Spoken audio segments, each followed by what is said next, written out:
El título puede resultar quizás excesivamente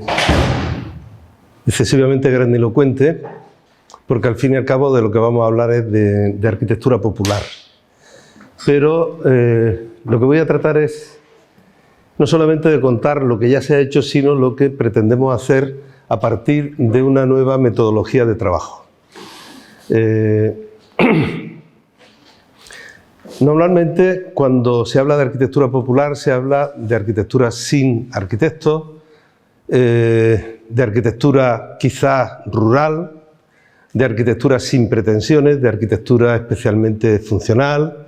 Incluso en alguna ocasión he oído hablar de arquitectura de la buena muerte, en el sentido de que es una arquitectura que se renueva cíclicamente, incluso a veces generacionalmente, reutilizando los materiales y siempre con la voluntad de servir, de proteger.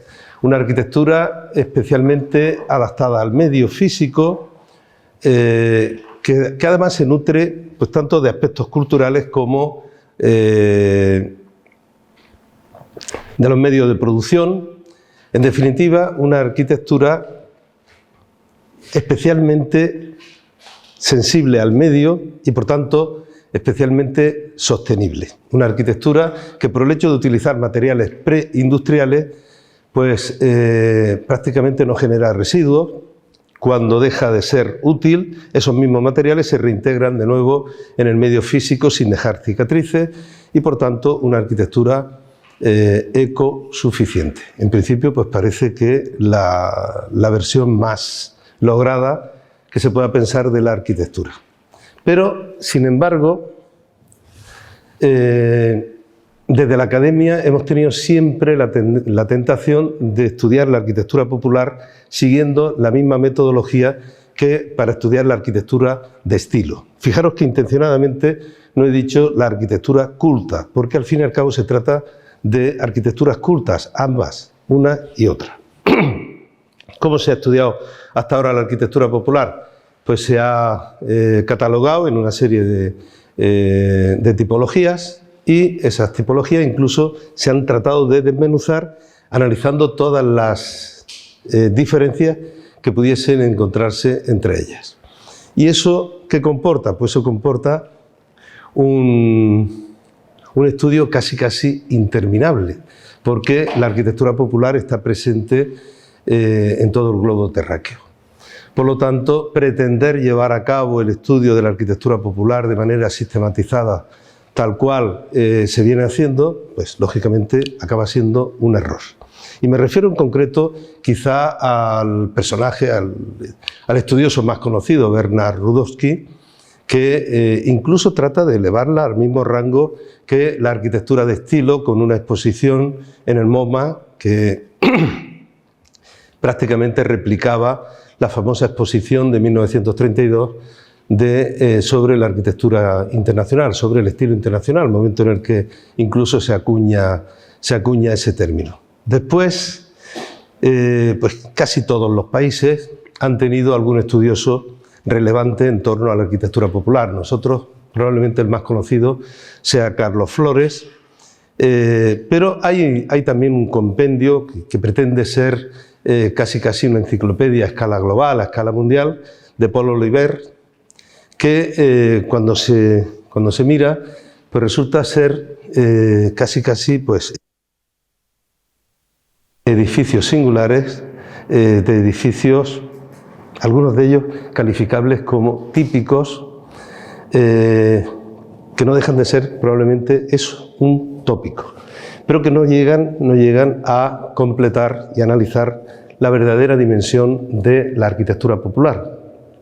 Porque la arquitectura popular, en el caso del espacio mediterráneo, que es, en mi caso, el entorno en el cual me muevo y que especialmente me interesa, y ahora comentaré también por qué,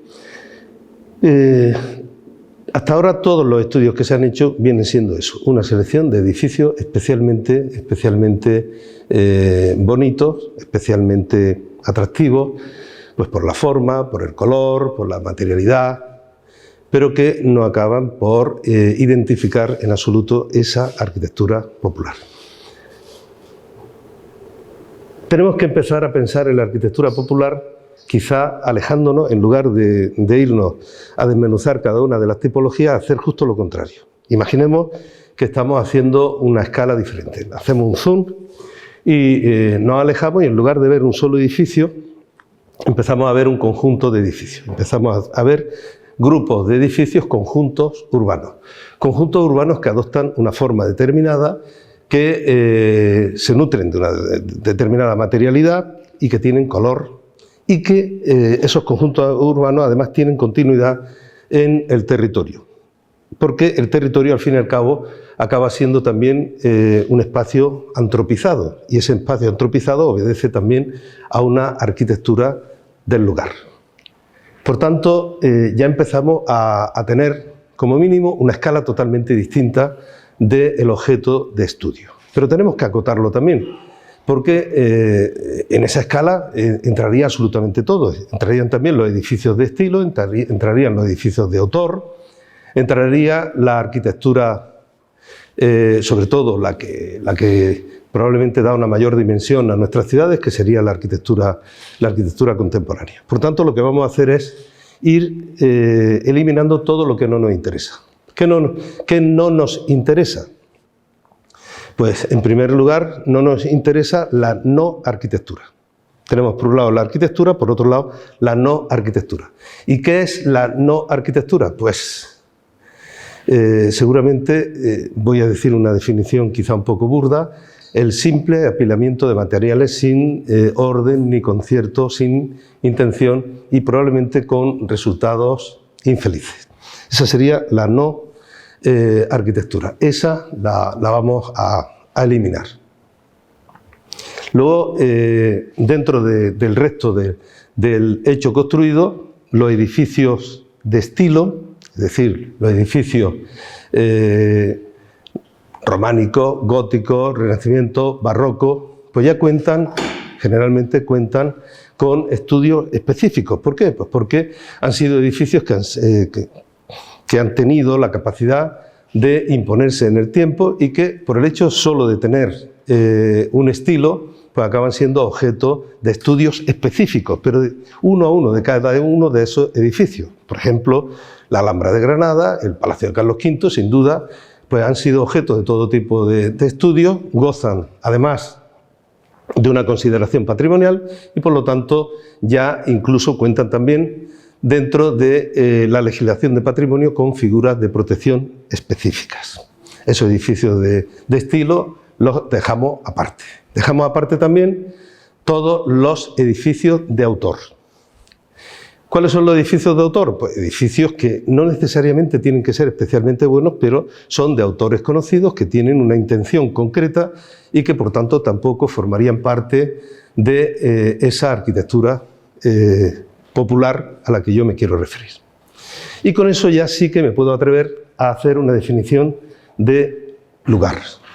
Porque cuando yo discuto con mi amigo el geógrafo sobre distintas escalas geográficas, se habla de sitio, se habla de un lugar, se habla de una provincia, de una región, de una entidad mayor, que puede ser la nación, y ellos, para cada uno de esas escalas, tienen definiciones precisas.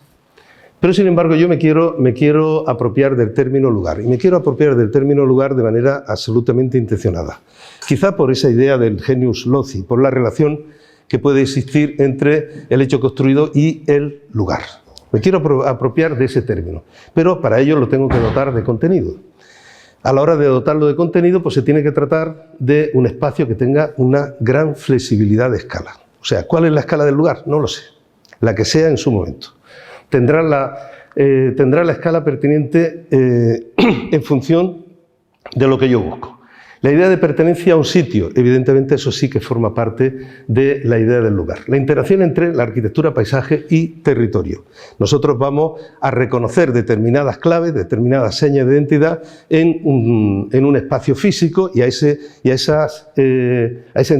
interacción, pues lógicamente me darán la idea también en la escala del lugar. Y, por supuesto, será un espacio reconocible a partir de una fuerte carga identitaria basada en la historia, en el medio físico, en la topografía, el clima, etcétera, etcétera, etcétera. Es decir, que el término lugar acabaría teniendo un contenido muy superior al que, en principio, el geógrafo le otorga.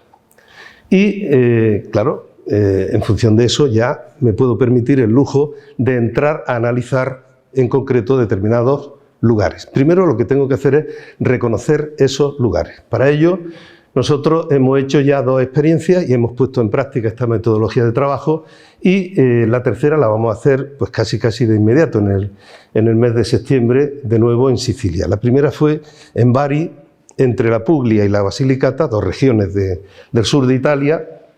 Elegimos 3 pueblos que tenían características totalmente diferentes entre sí. Uno de ellos, pues, Ostuni, un pueblo, yo creo que el más típico y tópico del sur de Italia. El otro, Alberobello. En Alberobello se da una tipología muy concreta, que es el trulli, un edificio de planta circular con una cubierta abovedada, muy característico de ese lugar. Y Matera, porque hay una falla geológica, y en esa falla geológica, en el tiempo, han ido atacando en horizontal y la ciudad se ha convertido en una ciudad troglodita. Entonces, si hay 3 expresiones en un espacio físico relativamente pequeño de arquitectura totalmente distinta, vamos a ver por qué y si cada una de esas manifestaciones efectivamente obedece a un lugar. Empezamos con Matera. En nuestro estudio lo que hicimos primero fue un reconocimiento visual, si se quiere un auténtico safari fotográfico, y dibujamos. El dibujo es especialmente útil en este tipo de análisis porque, como decía un profesor de dibujo, yo no soy un especialista en dibujo, pero cuando nos dieron las primeras pautas para empezar a dibujar, para encajar esos dibujos, nos dijeron: el dibujo tiene una ventaja respecto de la fotografía. Primero, tienes que elegir adecuadamente lo que quieres dibujar, pero en segundo lugar, el dibujo siempre se hace de memoria. La fotografía es un instante en el que no retienes prácticamente nada, pero el dibujo tienes que memorizar un fragmento de lo que quieres dibujar y después trasladarlo al papel. Y al trasladarlo al papel, además, lo filtras, porque no representas lo que ves, sino lo que tu intelecto filtra y, de alguna manera, pues, interpreta. Por tanto, hicimos primero ese reconocimiento. En el caso de Matera, nos encontramos con esa ciudad excavada, y recientemente el último de los workshops que hemos hecho ha sido en el Sáhara. Después lo voy a ilustrar con imágenes de todo, de un sitio y del otro. En el caso del Sáhara, la arquitectura es básicamente arquitectura de tierra. Toda la arquitectura es de tierra, toda tiene ese componente tectónico. Allí no hay, por lo menos que nosotros hayamos encontrado, ninguna arquitectura excavada, y toda está dentro de un espacio físico, de unas condiciones naturales realmente complejas, con amplitudes térmicas de carácter estacional que pueden superar los 40 y 40 y tantos grados, lugares en los que no llueve nunca, el viento puede ser importante, y sobre todo el sol. Tener en cuenta que en algunos casos nosotros hemos tenido que trabajar pues casi por encima de los 45 grados. ¿Qué está sucediendo en nuestras ciudades? Pues se está produciendo, sobre todo por el turismo, la agresión, como sucede en este caso. La imagen yo creo que es suficientemente elocuente, que acaban por conformar auténticos no lugares. Ese tipo de arquitectura, en este caso una arquitectura en movimiento, que incluso supera en escala a la verdadera arquitectura. O ejemplos como este, el Palacio de Congreso de Oviedo en España. Oviedo está en el norte de España. El proyecto se encarga a Rafael Moneo, y Rafael Moneo, cuando analiza el solar en el cual se pretende construir, pues desaconseja su construcción allí y elige un emplazamiento diferente en la ciudad. La soberbia de los políticos de turno pues les lleva a prescindir de los servicios del primer premio Pritzker que tenemos en España y le encargan a Santiago Calatrava el proyecto. Y hace eso. Ese objeto, que esa es la no arquitectura, ese objeto que no solamente por razones de escala, sino también por la forma arquitectónica, perturba el entorno construido. Frente a eso, una arquitectura magnífica, una arquitectura que brota de forma espontánea, de manera natural, aunque no sé si la foto siguiente será la que espero. En este caso se trata de una ciudad declarada por la UNESCO Patrimonio de la Humanidad, Ais Benadús. Después os enseñaré alguna foto más. Y luego está la ciudad genérica. La ciudad genérica que Renkulja califica muy bien para referirse a la ciudad sin alma. La ciudad que no tiene identidad, una ciudad que perfectamente, ese fragmento de ciudad es una fotografía de Granada, pero podía ser perfectamente de cualquier ciudad del mundo, de cualquier ciudad contemporánea. En el momento en que la arquitectura deja de tener señas de identidad, pues se convierte en eso, en una no arquitectura, en una ciudad genérica. Y es curioso porque en algunos casos suceden estas cosas. Evidentemente, la arquitectura puede tener cierto interés, en algunos casos cuando se hacen propuestas de viviendas populares, de viviendas sociales, pero acaban por vandalizarse o acaban simplemente por someterse a un uso que las deteriora especialmente. Y en otros casos esos entornos populares pues acaban cualificándose a partir de un arte urbano, como sucede en este caso. Un arte urbano que le otorga ciertas señas de identidad.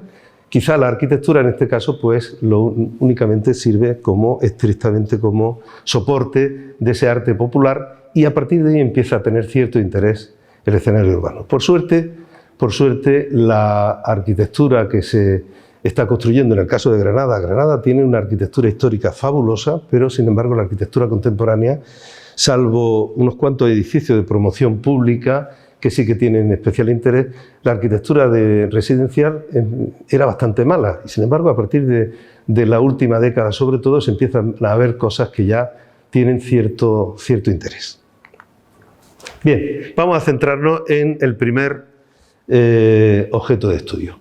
Desde aquí no lo veo bien, eran 3 ciudades, Matera, la tenemos aquí, Bari era el centro donde estábamos siempre, Ostuni debe estar por aquí, bueno, da igual.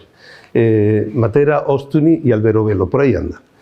Inicialmente solamente nos íbamos a centrar en esas 3 ciudades, pero posteriormente empezamos a hacer la misma experiencia en otros tantos pueblos, en otras tantas ciudades que había en el entorno. Y curiosamente empezamos a descubrir que se repetían determinados parámetros arquitectónicos independientemente de la región, es decir, la división geográfica que ahora mismo hay de esas regiones no afectaba en absoluto al tipo de arquitectura, pero sin embargo sí que teníamos una arquitectura claramente diferente entre la ciudad de Ostuni, Alberobello y Matera.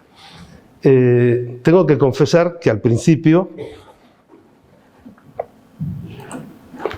pues tuve bastantes dudas, porque no sabía si realmente íbamos a llegar a alguna conclusión convincente. En este caso estamos viendo la muralla de la ciudad y dentro de la muralla de la ciudad se desarrolla pues, una arquitectura que nosotros calificamos de popular. ¿Por qué? Pues porque y que, sobre todo, y esto es lo interesante, penetra dentro de los centros históricos, hasta el punto de que yo casi me atrevo a decir que los centros históricos de estas ciudades son todos ellos arquitectura popular. ¿Por qué? Pues simplemente porque se trata de arquitectura anónima, arquitectura que no es una arquitectura de estilo, no es una arquitectura de autor, es una arquitectura que brota de forma espontánea, que conforma además un urbanismo que tiene mucho que ver con la cultura, que tiene mucho que ver con el clima, que tiene mucho que ver con la historia, que tiene mucho que ver con la tradición y que, por tanto, perfectamente nosotros la podemos asimilar como arquitectura popular. Y ahora esto sí que empieza a no solamente a ampliar el objeto de estudio, sino a hacerlo cada vez más interesante. Esos conjuntos urbanos son los que verdaderamente acaban por conformar la imagen de la ciudad. Texturas, color, forma, bueno, ese era el grupo de trabajo. En Matera, pues en Matera repetimos la misma operación. Empezamos dibujando y esta es la falla en torno a la cual se va desarrollando una arquitectura que aparentemente no es una arquitectura excavada, porque hay una parte excavada y una parte construida. La parte construida, en este caso, casi siempre se formaliza a partir de fábrica de sillería, y dentro de todo ese conjunto urbano destacan una serie de edificios que son edificios de estilo. Si yo tengo que hacer una cartografía de esa arquitectura, pues los edificios de estilo los puedo silenciar simplemente con una mancha. ¿Por qué? Pues porque ya habrán sido sometidos a un estudio singular, por eso, precisamente por ser edificios de estilo, pero el resto van conformando una imagen que es perfectamente reconocible y que, por supuesto, hay que entenderla siempre como núcleos, como conjuntos urbanos y nunca como edificios en singular.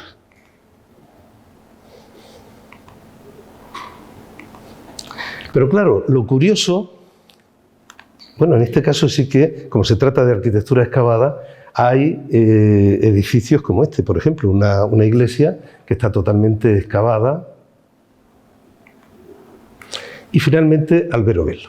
A una distancia muy corta aparece un pueblo que está prácticamente en su totalidad construido con trulli.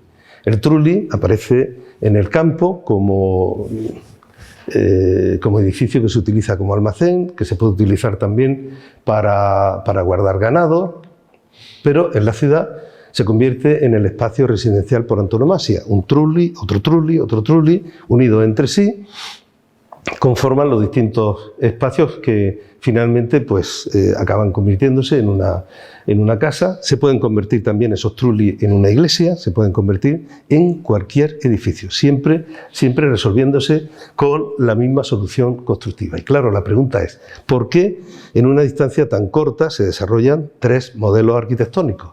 En Ostuni, un tipo de arquitectura, en Alberobello, el trulli y, en el caso de Matera, la arquitectura excavada. Está claro que para la última tenemos la respuesta fácil. Se trata de una arquitectura que obedece a unas condiciones físicas muy concretas que se dan solamente allí y en otro pueblo que hay relativamente cerca, en el cual la misma falla pues, tiene una prolongación y también se da una arquitectura similar. Pero el resto de la Puglia y la Basilicata, fijaros, claro, estos son los edificios singulares, los edificios típicos que ilustran la portada de libros, que ilustran el interior a todo color y a doble página de libros y que la gente queda absolutamente fascinada. Pero, ¿qué ha sucedido con Alberobello? Pues se ha convertido en un auténtico parque temático. Se llena de turistas, lo mismo le ha sucedido a la ciudad de Aix Benadú. También os voy a enseñar alguna imagen igual. Se llena de turistas y a partir de ahí pues todo se convierte en un mercadillo en la calle. En esos mismos pueblos empezamos a alejarnos del pueblo y aparecen este tipo de muros de piedra colocada en seco que finalmente penetran en el territorio y acaban por conformar las distintas parcelas con la división que tienen de propiedades que tienen los agricultores. Volvemos entonces de nuevo a Ostuni y empiezo a reconocer a través de sus calles pues, una serie de soluciones que me recuerdan mucho mi Andalucía natal.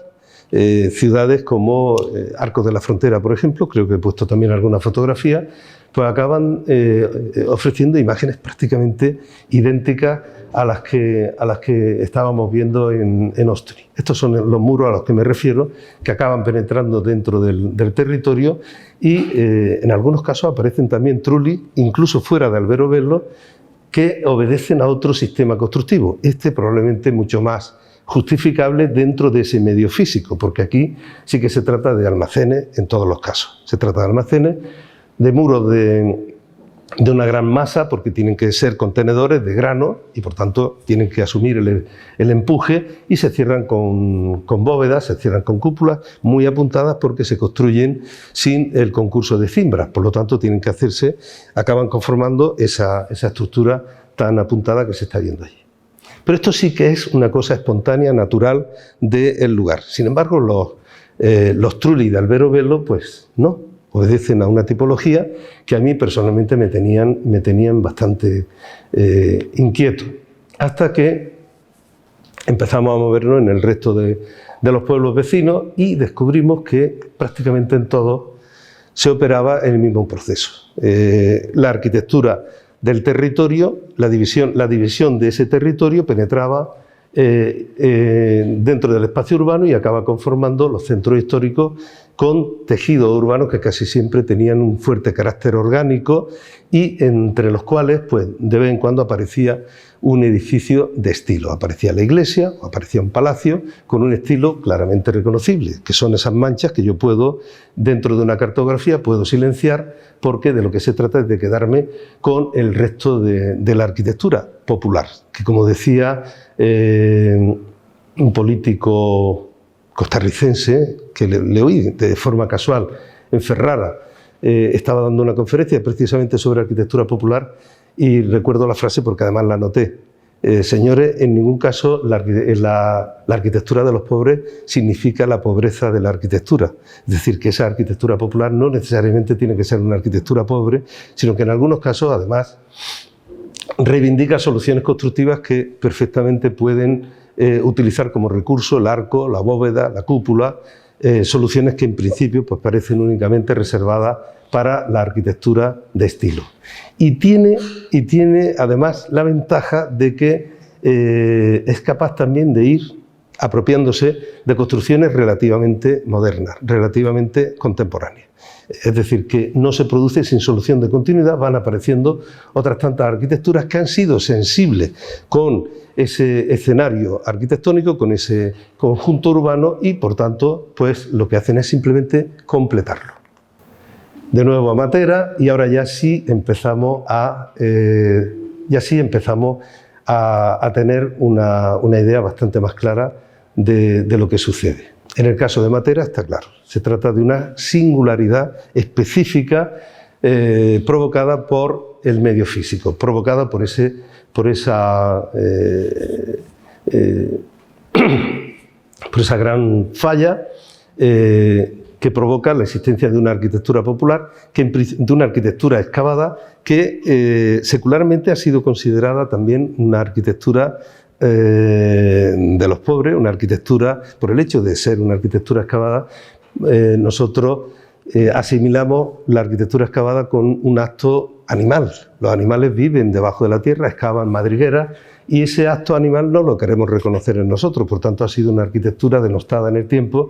Hemos tenido que esperar a que en el siglo XX sobre todo se empiece a poner en valor esta arquitectura y ahora sin duda acaba siendo casi el objeto de deseo, tanto de los locales como sobre todo de los turistas que quieren aprovechar pues, todas las condiciones que la arquitectura excavada les puede ofrecer, sobre todo de carácter térmico. Y fíjense que incluso en algunos edificios que ya empiezan a tener un cierto carácter de estilo, pero sin embargo se dejan seducir más por la propia arquitectura popular. En definitiva,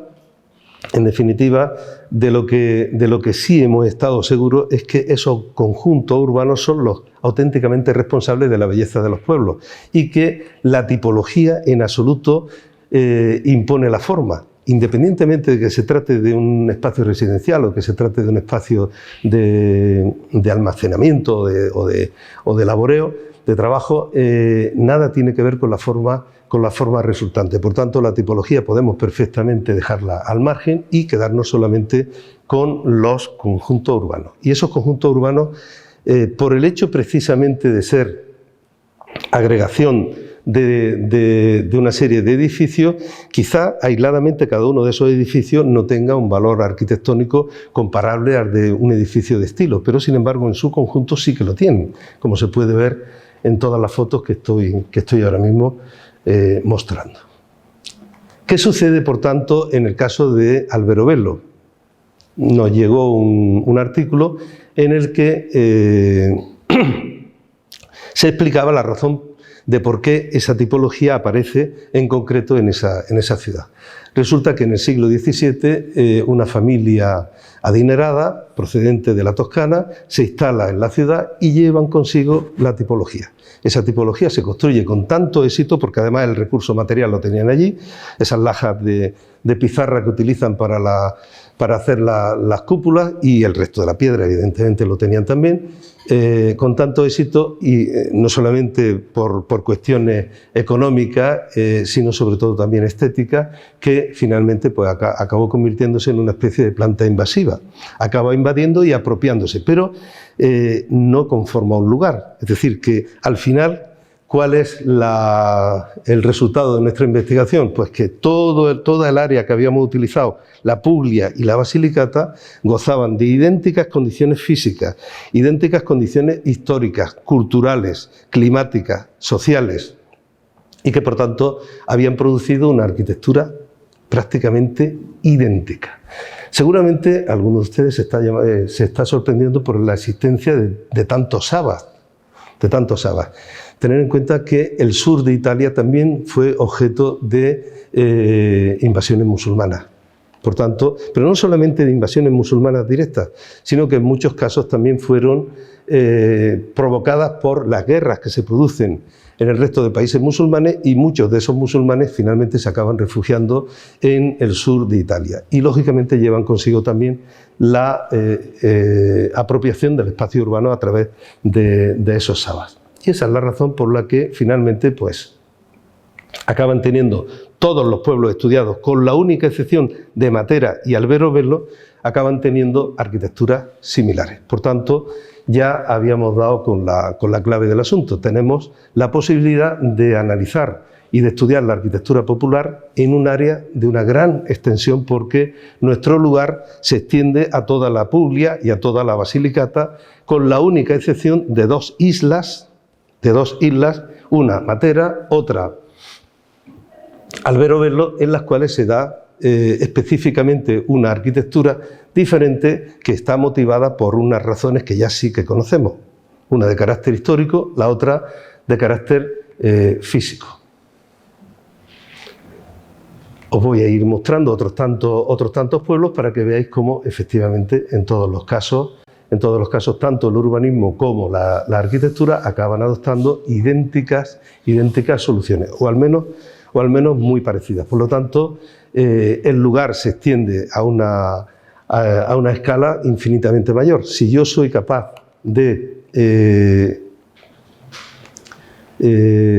justificar esta metodología de estudio, si soy capaz de sancionar esta nueva metodología de estudio a través de un lugar, con las excepciones, y soy capaz de cartografiar pues, todo el anillo mediterráneo, probablemente lo podría dividir a lo mejor en 100 lugares o en 50 lugares o incluso en menos lugares, con lo cual ese estudio sería perfectamente abarcable. De lo contrario, pues va a suceder lo que viene sucediendo hasta ahora. Yo hice mi tesis doctoral sobre un área muy concreta y lo que hice fue plagiar literalmente a Bernard Rudowski en cuanto a metodología. Fui analizando cada una de las tipologías que me encontraba, intenté encontrar diferencias donde no las había muchas veces, y el resultado fue que efectivamente yo conozco muy bien unos cuantos edificios que no tienen valor arquitectónico en sí, ellos solos, unos cuantos edificios, algunas casas, algunas viviendas, y con ello pues simplemente he hecho un estudio que puede calificarse de puramente testimonial. Si nosotros queremos tener realmente una herramienta que nos permita llevar a cabo la protección de este patrimonio que tiene un valor evidentemente incalculable, pues tendremos que intentar hacerlo con una escala lógicamente mayor.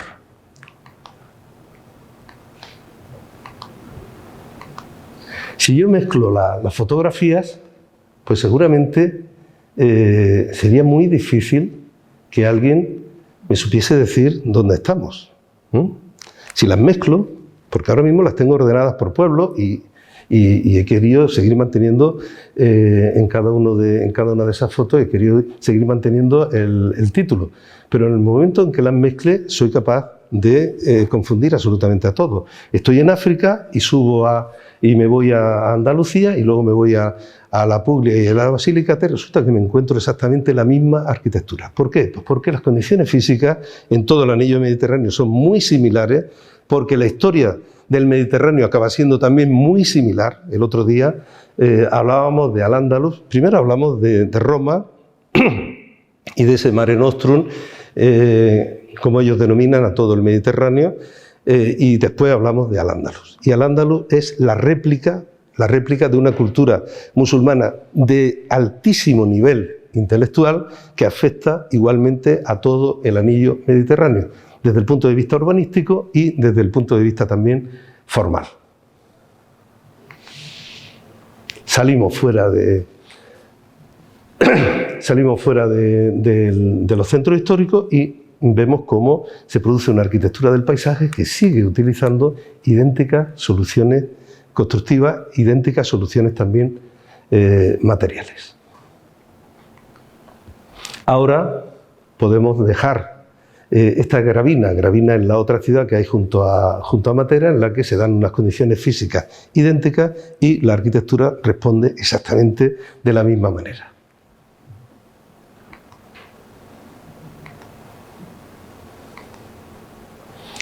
Evidentemente, en este caso se trata de una arquitectura de estilo. Cuando aparece la arquitectura de estilo, pues tenemos que sacarla fuera. Ya hemos dicho al principio que arquitectura popular es todo lo que no es otra cosa. La no arquitectura, la arquitectura de estilo, la arquitectura de autor. Esa arquitectura quedaría fuera y, por tanto, el resto sería la arquitectura popular.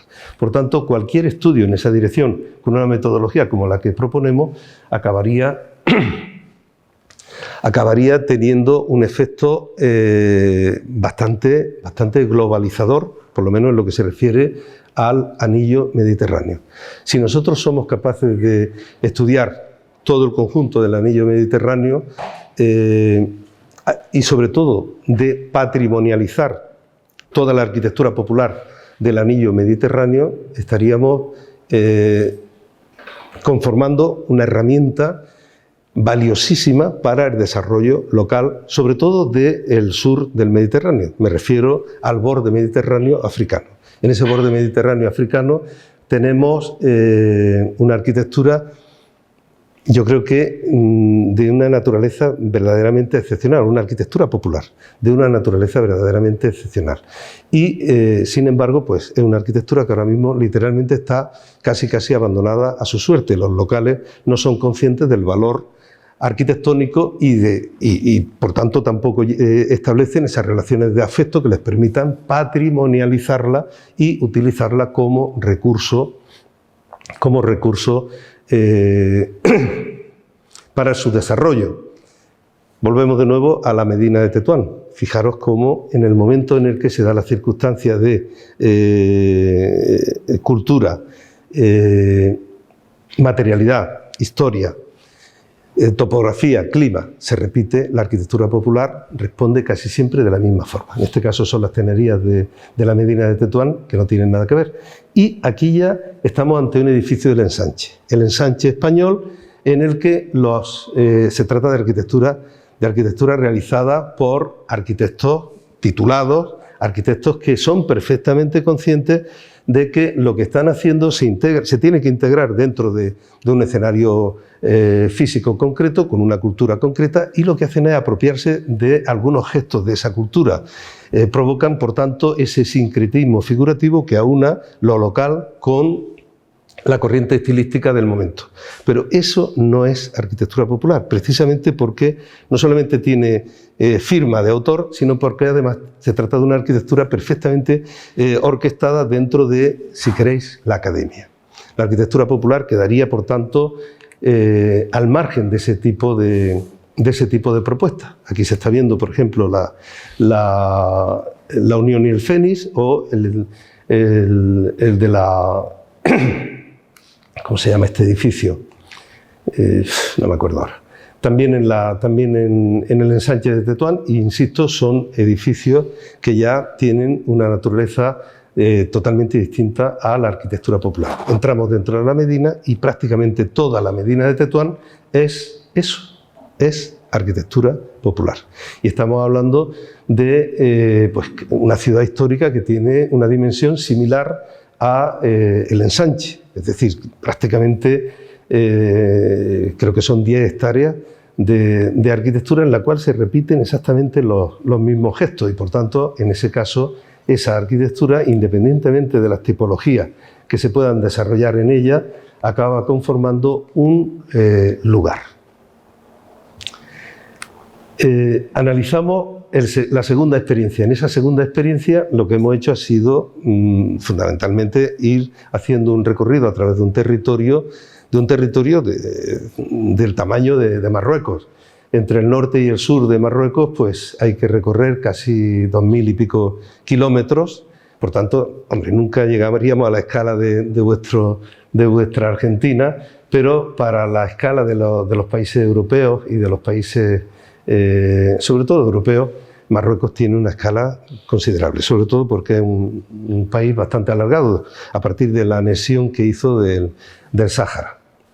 Y quisimos que fuese una experiencia inmersiva porque queríamos primero tener la noción de escala y queríamos también tener en nuestra retina ir archivando pues, toda una serie de imágenes que se van desarrollando en todo ese recorrido y que en el caso de Marrakech lógicamente nos centramos en la arquitectura más espléndida, pero no pudimos tampoco eludir aspectos como este, aspectos que surgen en el espacio urbano a partir de la actividad que se desarrolla, la venta. Y en ese recorrido van apareciendo pueblos que para poder hacer la fotografía tenemos que detener el autobús y mirar, porque si no ni siquiera somos conscientes de que existen.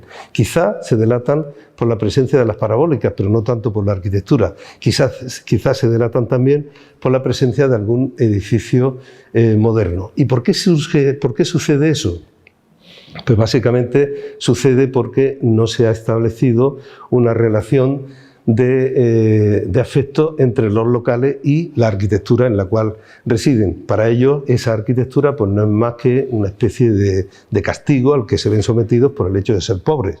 Sin embargo, si ellos fuesen conscientes, y en eso yo creo que nosotros tenemos una gran responsabilidad del valor patrimonial y del valor arquitectónico, sobre todo, que tienen esas arquitecturas, porque, sobre todo desde el punto de vista paisajístico, pues probablemente nunca harían esto. Fíjense. Pero claro, este ejemplo es todavía más sangrante. Es de la ciudad de Aix Benadou. La ciudad de Aix Benadou, declarada por la UNESCO Patrimonio Mundial. Marruecos es uno de los países que tiene más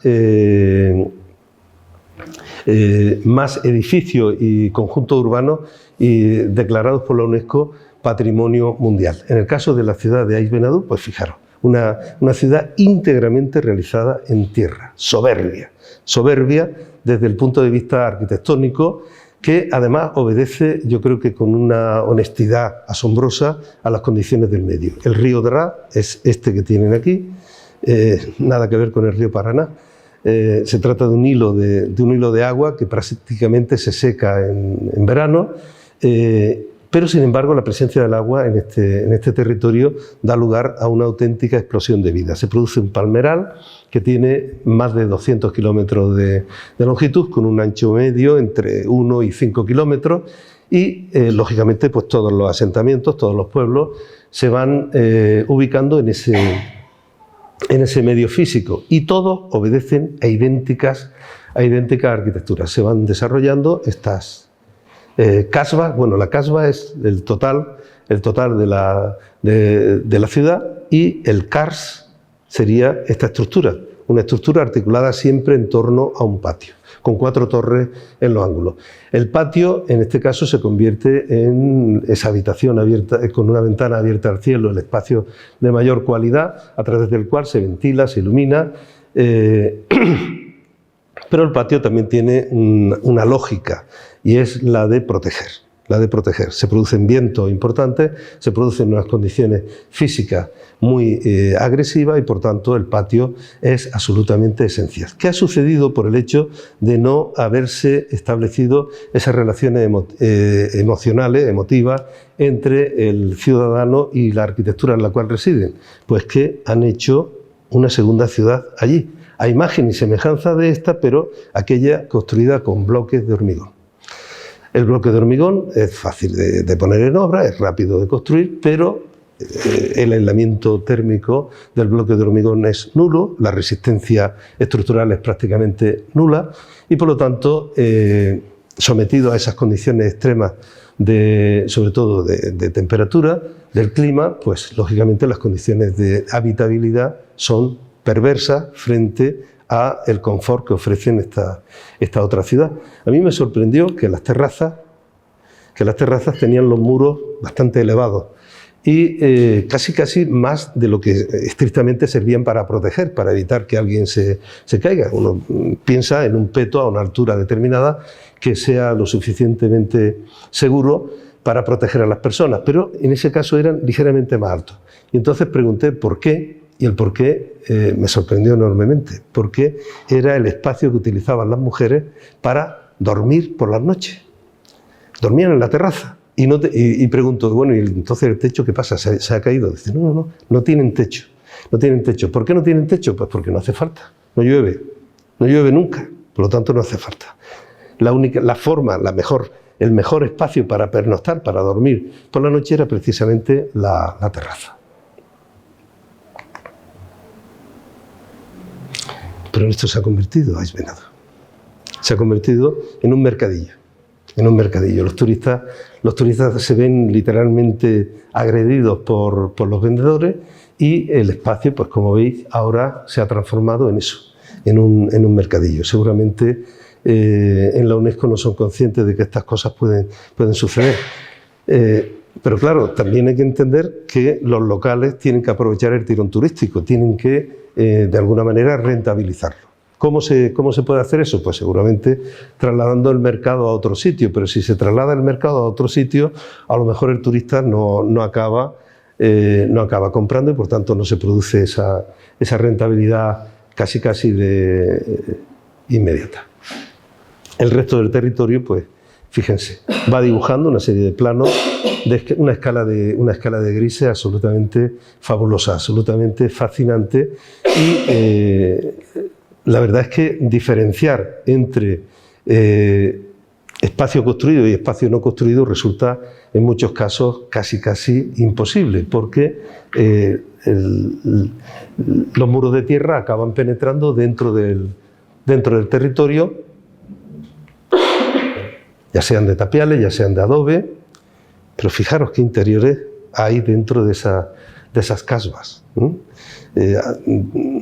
Cuando uno las mira desde fuera, pues piensa que son edificios grandes, pero nunca se podría uno imaginar que con tierra se pudiese llegar a construir una arquitectura de este tipo. En este caso sí que se empiezan a percibir gestos que lo vincularían con la arquitectura de estilo, pero personalmente prefiero quedármela también dentro de la consideración de arquitectura popular. Entre otras cosas porque en ningún caso se conoce el autor, y tampoco se puede enmarcar dentro de un estilo concreto. El arco de herradura o el arco de herradura ligeramente peraltado, pues es habitual dentro de la arquitectura de estilo en todos los países musulmanes, y de alguna manera se lo apropian se lo apropian también dentro de esta otra arquitectura que ya empieza a tener cierto eco de arquitectura de estilo, pero que personalmente pienso que está todavía más cercana a la arquitectura popular. Desgraciadamente, la inmensa mayoría de esas casas acaban estando en esta situación. Se produce una situación de abandono y la verdad es que llevar a cabo campañas de restauración de esta arquitectura es bastante costoso y en la inmensa mayoría de las ocasiones pues seguramente no tenemos tampoco los profesionales que sean capaces de hacerlo. Este es el territorio y les voy a mostrar alguna imagen en la que se vea ahí. El territorio es realmente asombroso. Esta es la realidad. Los campos se separan entre ellos con muros de tierra y cuando el muro de tierra se deteriora, pues directamente los locales lo restituyen por otro fragmento. Afortunadamente, bueno, está ya en la entrada hasta el Sáhara, el puro desierto, y en ese puro desierto pequeños oasis se nutren también de los materiales que tienen a su alcance, las palmeras. Y es curioso porque el tronco de palmera, que prácticamente tiene una resistencia nula, sin embargo, ellos hacen un uso brillante de él y logran a veces soluciones pues, estéticamente tan extraordinarias como esa que les estoy mostrando. De vuelta, por el lado atlántico, nos vamos encontrando una secuencia de ciudades en las que estas imágenes corresponden a Essaouira, una ciudad atlántica, una ciudad bastante cosmopolita, en la que la Medina y prácticamente todo el centro histórico obedece a una arquitectura que perfectamente se puede también enmarcar dentro de la idea de arquitectura popular y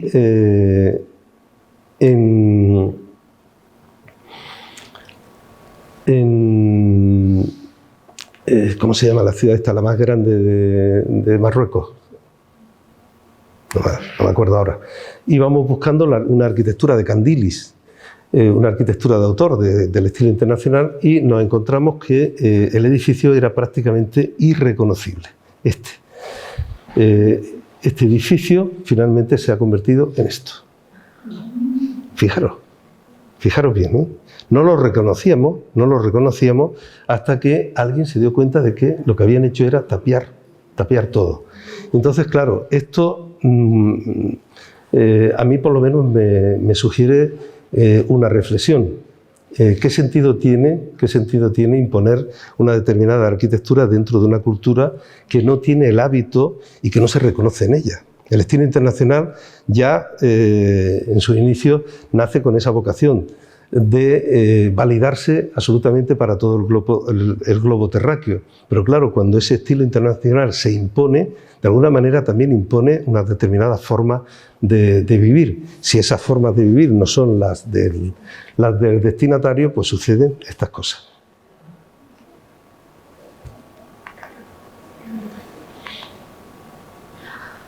Es el mismo edificio, ¿no? Es el mismo edificio.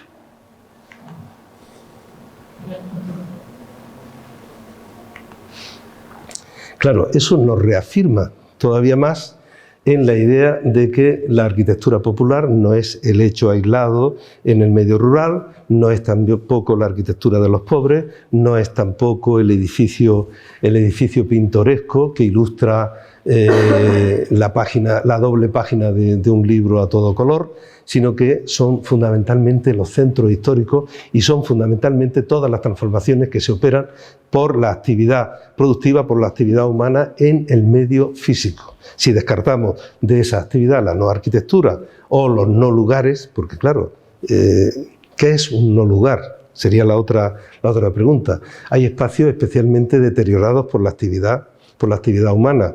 Entonces, a esos espacios especialmente deteriorados por la actividad humana, nosotros los podemos calificar como no lugares. ¿Por qué? Pues porque es la antítesis precisamente de la definición que estamos haciendo de lugar. Pero claro, eso, si nosotros nos quedamos solamente con esa definición del no lugar, pues sería bastante frustrante. Tenemos que intentar ser positivos. Si nosotros eso mismo lo miramos en positivo, pues podemos calificar el no lugar como una arquitectura en transición. Una arquitectura en transición, una arquitectura que algún día podrá ser de nuevo devuelta a esa consideración de arquitectura amable, de arquitectura perfectamente identificable con una determinada cultura, con un determinado lugar. Especialmente sangrante fue la experiencia de visitar la gran mezquita de Casablanca. Casablanca era la ciudad. Casablanca es la ciudad a la que antes me refería. La gran mezquita de Casablanca. Hassan II, el padre del actual monarca, decide la construcción de una mezquita que sea la más grande de todas las mezquitas construidas en el mundo islámico. Y se realiza además con donativos de los marroquíes. Donativos, ponerle unas comillas, porque no eran un donativo, eran impositivos. Y se realiza este edificio. Un edificio que cuando uno se aproxima empieza a reconocer gestos de todo tipo. El arquitecto es un arquitecto francés que seguramente se asesora por una corte de historiadores y empiezan a buscar dentro del mundo islámico cuáles son las señas de identidad del mundo islámico. Pues de aquí tomamos el arco de herradura peraltado, de allí tomamos el arco polilobulado, del otro lado tomamos la decoración de sesca, del otro lado tomamos el yamur, del otro lado tomamos los merlones escalonados y finalmente pues acaban conformando un edificio que tiene mucho prestado del lenguaje de la arquitectura de Al-Ándalus, de ese gran territorio que excede las fronteras espaciotemporales estrictas de la península ibérica, pero con una escala, con unos ritmos compositivos, incluso también con una sintaxis absolutamente ininteligible. Por lo tanto, ese gran hecho construido finalmente se acaba convirtiendo en una auténtica no arquitectura. Bueno. Por último, les voy a mostrar algunas imágenes de mi tesis doctoral y del territorio que yo habito, porque hay una arquitectura excavada que tiene una presencia extraordinaria en la provincia de Granada. Más de 14.000 viviendas catalogadas, más de 14.000 viviendas en una provincia que en total no creo que llegue a los 600.000 habitantes. El total de la provincia, la ciudad puede tener 300.000 y quizá entre todos los pueblos sumen otros 300.000. Por tanto, está relativamente poco habitada. La presencia de 14.000 casas cuevas, pues lógicamente acaban siendo suficientemente importantes. Claro, se dan las condiciones físicas pertinentes. Se trata de una cuenca endorreica que durante millones de años acaba acumulando sedimentos procedentes de los ríos que vierten desde la Sierra Nevada. Una cuenca endorreica, una cuenca que no tiene salida, que además acaba dando lugar a un lago de unas dimensiones generosas en un momento en el que los polos, todo esto lo sé porque los geólogos y los paleontólogos, después de otro proyecto que tuvimos que hacer de estación paleontológica, me lo fueron transmitiendo, si no yo evidentemente no conocería estos datos. Pero lo cierto es que se daban unas condiciones tropicales y por tanto se desarrolló también una fauna de mamíferos hace 2 millones de años similar a la del actual Serengeti. Pero hace 100.000 años finalmente se produce una falla, la falla del Negratín que se llama, y a partir de ahí toda esa cuenca endorreica evacua hacia el río Guadalquivir, que vierte la agua al océano Atlántico. De manera que lo que fue el fondo lacustre de un gran lago, de esa cuenca endorreica, que por tanto dibuja, en alguna fotografía se verá, dibuja perfectamente en la cota 929 un plano perfectamente horizontal que, sometido a la erosión después de esos 100.000 años, pues ha dado lugar a todos estos bandlas, estos cortes verticales de arcillas que van estratificando estratos de arcilla con otros más arenosos, algunos impermeables, otros menos impermeables, pero en todo caso que ofrecen las condiciones idóneas para este tipo de arquitectura excavada. Y por tanto acaban conformando también un lugar en el que, como ven, esa arquitectura excavada, pues desde el punto de vista urbanístico, se convierte, yo creo que, en la bestia negra de los urbanistas, hasta el punto de que cuando se observa el planeamiento de cualquiera de estos pueblos, aparecen zonas en las que se articulan todos los parámetros urbanísticos habituales, y cuando se llega a las cuevas pone una mancha y dice zona de cuevas. Zona de cuevas. ¿Por qué? Pues porque el cerro suele ser de propiedad pública. Y, sin embargo, cada una de las cuevas tienen titularidad privada. Entonces, ¿qué parámetros se le aplican a una cueva? Una cueva, el propietario de esta cueva puede perfectamente seguir construyendo en aquella dirección, seguir atacando en horizontal, incluso si quiere en vertical. ¿Y qué sucede cuando, pues por ejemplo, se produce una filtración de agua de esta cueva a la que hay debajo? ¿Quién es el responsable? Y si se cae un fragmento de la cueva de abajo y afecta a la estabilidad de la cueva de arriba, ¿quién es el responsable? Es decir, ahí los urbanistas no acaban por dar con la receta. En un intento de dar con esa solución para un barrio de cuevas, en este caso de Freila, toda esta zona es un barrio de cuevas, todas tienen un espacio excavado y una parte superficial mínima. Se trató de dotarla de los mismos parámetros urbanísticos que el resto de la arquitectura de lo tectónico, y incluso llegaron a hacer estas planimetrías. Yo les pregunté a los que hicieron las planimetrías y les dije, ¿cómo habéis medido eso? Dice, nos lo hemos inventado. Literalmente nos lo hemos inventado. ¿Por qué? Pues porque no teníamos medios para hacer esa topografía, esa planimetría. Digo, entonces, ¿qué sentido tiene lo que estáis haciendo? Dice, ninguno.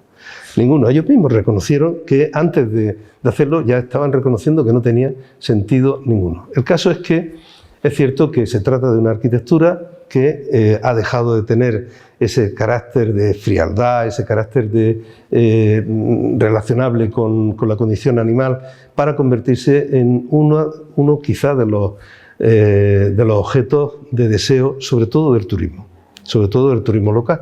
Y en ese sentido, a mí personalmente me parece que las campañas que se están llevando a cabo para conformar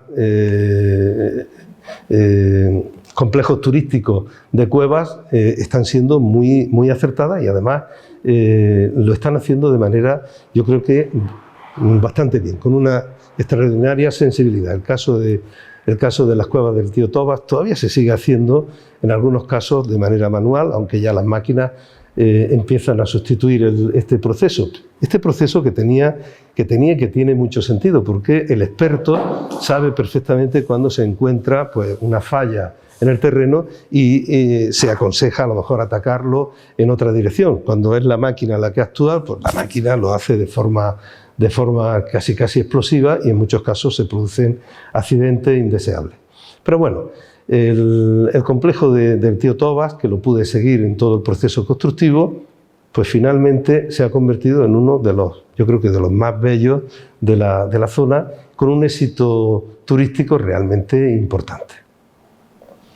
Se está empezando, por tanto, a producir ese camino de regreso a lo popular, a lo local, y además está empezando a repercutir en la economía del lugar.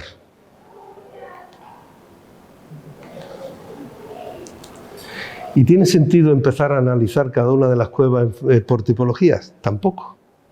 Son cuevas que conforman determinados conjuntos urbanos, cuya forma es el resultado ¿de qué? Pues el resultado de una actividad que no necesariamente tiene que ser antigua, sino que perfectamente se van estableciendo pues cada uno de los eslabones que conectan el pasado con el presente y evidentemente también con el futuro.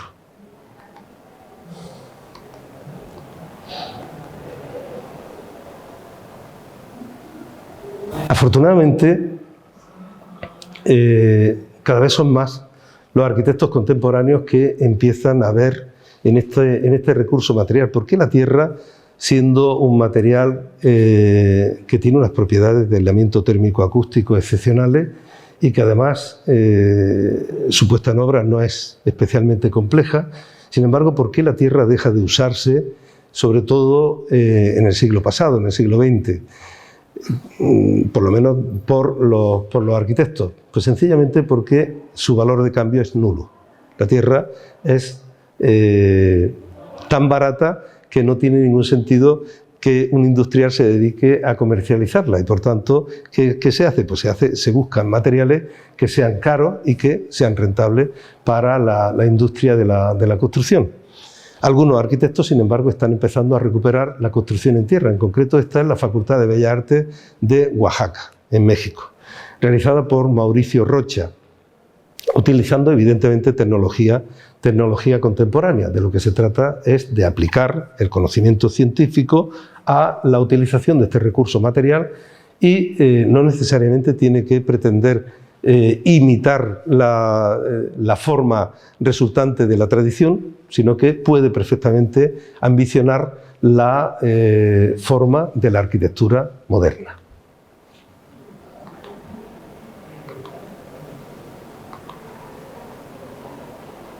Aquí tenéis otro de Herzog & de Meuron. Esta es una bodega realizada también con muros de tapial. Y es bastante habitual que ahora arquitectos, en este caso es Agustín Gor, un alumno de la Escuela de Arquitectura de Granada, que en su pueblo natal recibe el encargo de un artista, porque realmente a uno del pueblo se le plantea un proyecto de esta estética y probablemente le sacude encima, ¿no? Sin embargo, en este caso era una persona con una visión diferente y entonces estuvo de acuerdo en aceptar este tipo de arquitectura. Es una arquitectura que estructuralmente es de hormigón, pero que se envuelve con la piedra con la que se conforman pues, prácticamente todos los muros que aparecen en el conjunto del lugar y que dan continuidad, fijaros, dan continuidad formal a ese paisaje. En ese sentido, pues a mí me parece que se trata de una de las experiencias más interesantes. A partir de ahí he buscado algunos ejemplos más y son bastante habituales con el uso de materiales directamente preindustriales que no se someten a ningún tipo de transformación, que por tanto son baratos, que estéticamente funcionan muy bien y que son perfectamente idóneos también para incorporarse dentro de morfología y sobre todo de algunos tipos de edificios modernos. En este caso, fíjense, las cuadras que utilizan para el ganado en China sirven perfectamente como modelo para la construcción de una biblioteca o incluso la reutilización de materiales de derribo, que en otros casos pues, son perfectamente aptos, perfectamente idóneos para conformar arquitecturas nuevas. Resumiendo, la arquitectura popular puede perfectamente estudiarse a través de parámetros que no necesariamente sean estrictamente la división tipológica que se viene haciendo con el resto de la arquitectura, sino con una noción de lugar que abarcaría un territorio que tendría una gran flexibilidad de escala, que se relacionaría con la historia, con la cultura, con la morfología, con la tipología, con la topografía, con la materialidad del lugar, que no necesariamente tiene edad, sino que es una arquitectura que se recicla en el tiempo y que puede, por tanto, tener continuidad y que no se ciñe estrictamente al medio rural, sino que penetra dentro de la ciudad, incluso se apropia de la totalidad de los centros históricos. Con eso, yo creo que daríamos un salto de gigante de cara a no solamente tener la posibilidad de analizar a escala global toda la arquitectura popular del Mediterráneo y por tanto ser capaces también de diseñar políticas de protección, pero además nos permitirían literalmente captar el alma de cada uno de esos lugares que, sumada a el conjunto de ese territorio, pues acabaría siendo, en el caso del Mediterráneo, el alma del Mediterráneo y casi, por ende, el alma de Europa. Yo voy a plantear un proyecto en esa dirección, a financiar a la Comunidad Económica Europea, y desde luego el argumento fundamental va a ser el de dotar, sobre todo al borde mediterráneo norte de África, dotarlo de herramientas que les permitan hacer de esa arquitectura popular un recurso de desarrollo local, evitando de esa forma pues la sangría vergonzante que se está produciendo en el Mediterráneo, con más de 5.000 muertes anuales. Yo no sé si esas noticias llegan aquí, pero a nosotros literalmente nos rompen el alma cada día. Y yo creo que esta puede ser una de las opciones que permitan en parte disipar tensiones norte-sur, tensiones este-oeste y, por tanto, facilitar el desarrollo local de todos estos pueblos del área mediterránea, del borde mediterráneo, evitando, por tanto, esa sangría vergonzante que muchas veces ya la hemos normalizado hasta tal punto de que casi deja de ser noticia, y eso es lo realmente triste, es lo realmente peligroso.